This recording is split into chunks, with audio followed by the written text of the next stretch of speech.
তুমি কোথায় আছো, কেমন আছো? হয়তো তোমাকে হারিয়ে দিয়েছি, নয়তো গিয়েছি হেরে। থাক না ধ্রুপদী অস্পষ্টতা, কে কাকে গেলাম ছেড়ে। ভালোবাসা সম্ভবত বিরহে ভয়ঙ্কর সুন্দর। কজনই বা এমন গুছিয়ে ভালোবাসায় দেয়াল তুলতে পারে?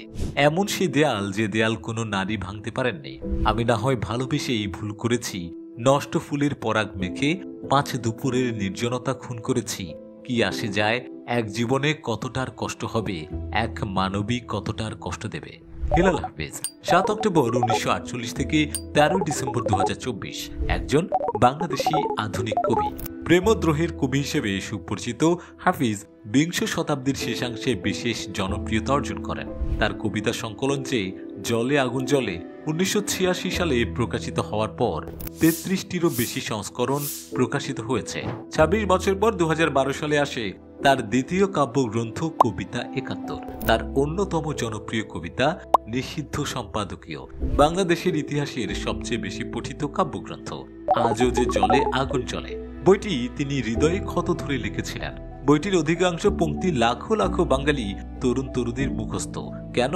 বিরোহী হেলাল হাফিজ জীবনে আর বিয়ে করলেন না বলে। একবার এক সাক্ষাৎকারে প্রশ্নকর্তা জিজ্ঞেস করেছিলেন, হে কবি, আপনি কখনো বিয়ে করেননি কেন? হেলাল হাফিজের স্নিগ্ধ বৃষ্টির মতো উত্তর, আমি কাউকে বিয়ে করিনি, ব্যাপারটা এমন নয়। আসলে কেউ আমাকে বিয়ে করেনি, তারপরেও কিছু থেকে যায় অব্যক্ত কষ্ট হয়ে, ঠিক কবিতার মতো। কিশোর বয়সে কবির হেলেন নামের একজন দারোগার মেয়ের প্রেমে পড়েছিলেন। স্কুল মাস্টারের ছেলের সাথে দারোগা বাবু মেয়ের বিয়ে দিলেন না, দিলেন ঢাকায় এক সিনেমা হল মালিকের সাথে। হেলাল হাফিজ বুকের ক্ষত নিয়েই ভর্তি হলেন ঢাকা বিশ্ববিদ্যালয়ে। তখন 1986 সাল। কবির লেখা যে জলে আগুন জ্বলে বইমেলায় প্রকাশিত হলো।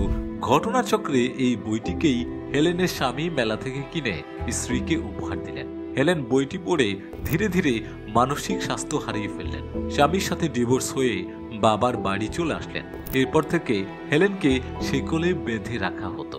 কবি হয়তো এই ঘটনার জন্য নিজেকে ক্ষমা করতে পারেননি।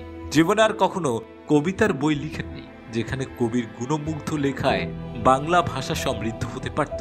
যদি কবির যুগল চোখের জলের ভাষায় কেউ ভালো থেকো সুখেই থেকো বলতো, তাহলে হয়তো কবি সবটা উপেক্ষা করতেন। সত্যিকারের ভালোবাসা বুঝি এমনই হয়, না পাওয়াতেই বনসু। ভালোবাসা বিরহে উজ্জ্বল, মিলনে মলিন, এটা কবি হেলাল হাফিজ বুঝিয়েছিলেন।